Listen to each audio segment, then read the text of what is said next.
What's up, everybody? Hope you had a awesome 4th of July and the day after, because here we're sitting on the weekend.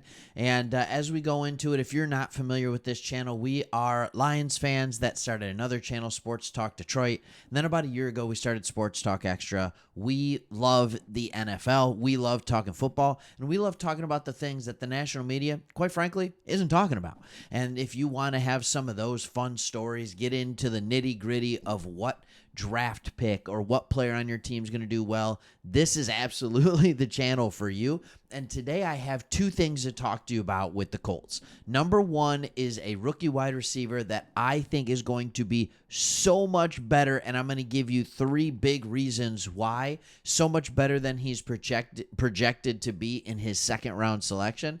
And then number two, I'm going to give you an area where the Colts just got disrespected by PFF in the national rankings. So first, let's talk about who they drafted, and it is the man that they drafted, number 52 overall, Adonai Mitchell out of Texas.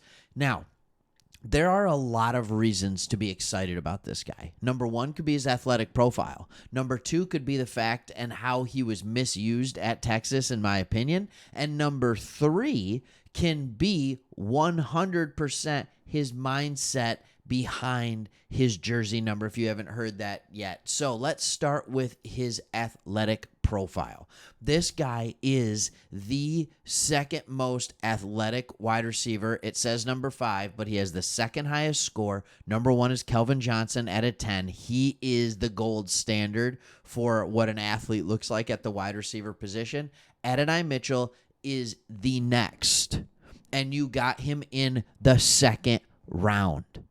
Now, I know what you're thinking. All right, well, there must be something wrong with him. Maybe he can't catch. No, he can catch. In fact, he has some of the absolute best hands in the country. His drop rate was under 2%. That's insanity. All right, so anyways, let's look at this guy. He is one of the fastest players that tested ever, 9.87. So that means only 1.3% of wide receivers to ever test are faster than him on the 40-yard time. He has really good size at 6'2", 205, and his explosion is absolutely elite. So everything about him is fast. Everything about him is good. It's quick twitch, it's long speed, it's short speed, it's everything. In case you're wondering where he stacked up against the other wide receivers, he was number 1 this year. The number 2 wide receiver is the guy I compared him to coming out of the draft. In fact, I started wondering, all right, who's going to go first? Is it going to be Brian Thomas or is it going to be A.D. Mitchell? Who is going to be the first player taken off the board between those two? It turns out that Brian Thomas went early to the Jags, and it was another 30 picks, I think it was 49 or 30 picks before, or 29 or 30 picks before A.D. Mitchell went. I could not tell you the difference between these two players other than the fact that one was playing at LSU and one was playing at Texas. They were a very similar player. In fact, I thought A.D. Mitchell, believe it or not, was more polished with his route running. The difference was how LSU deployed Brian Thomas Jr. They didn't say, oh, we have a great player on the other side of him, so we're just going to use him in a totally simple way. No, they still let him run deep routes. They didn't care that there was another great player on the other side of him. They just said, we're going to run deep routes with him still. We're going to let him go deep. We're going to let him do what he does best. The Longhorns didn't do that with A.D. Mitchell. In fact, he only had 8 deep catches, which is tied for 87th in the country. He only had his average depth of target was 16 yards, which isn't bad, but it's tied for 39th in the country. When you are like one of the fastest players in the country, top 1%, you should not be 39th in average depth of target. He just shouldn't be. All right? What about screen passes? He was, this is nuts for me, he had 3 screen passes that he caught, tied for 387th. To me, it felt like Xavier Worthy was the golden boy with the Longhorns, and Adonai Mitchell was just going to get the middle of the field. And that is a misuse of him. I think you also have to look at arm strength of the quarterback. Jaden Daniels at LSU has an absolute rocket launcher and a phenomenal deep ball thrower. While, don't get me wrong, there was good quarterback play for Texas, but the deep ball of Quinn Ewers was not that. It was okay, but he didn't have that bomb of an arm, that rocket arm that, you know what, quite frankly, you kind of need for a guy who has this kind of speed. And you know who does have a massive arm?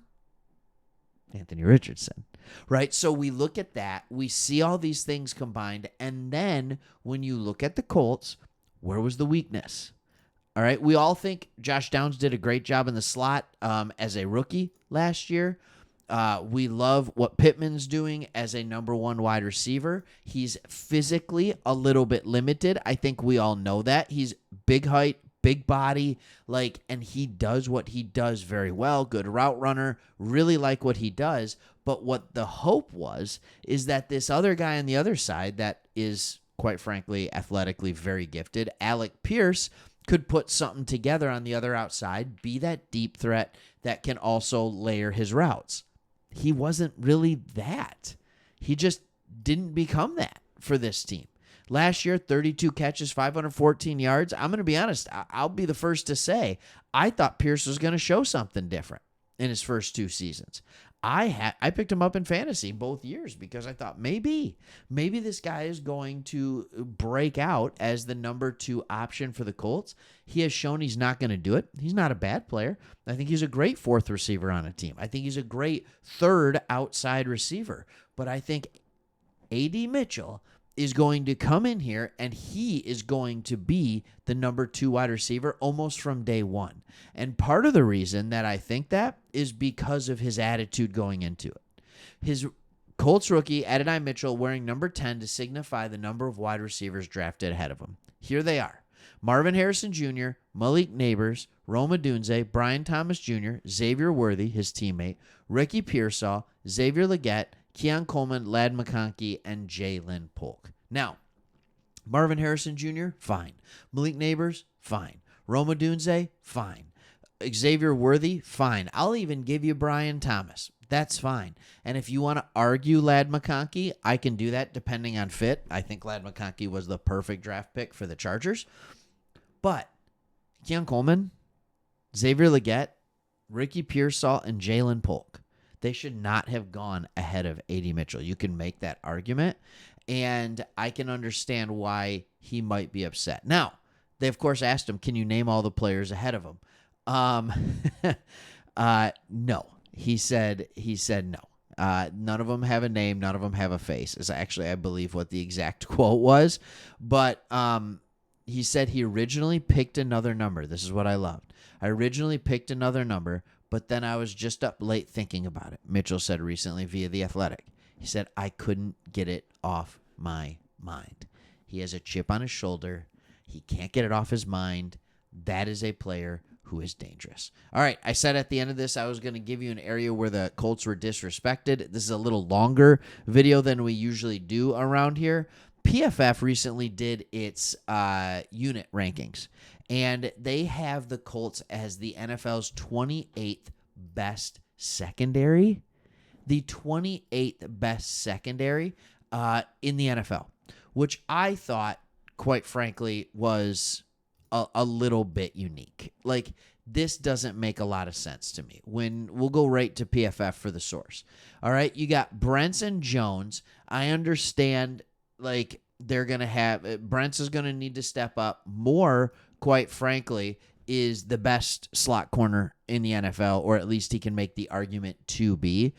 Cross played well when given a little more run last year, and we know what Blackman has been. All right, he's been a serviceable starter.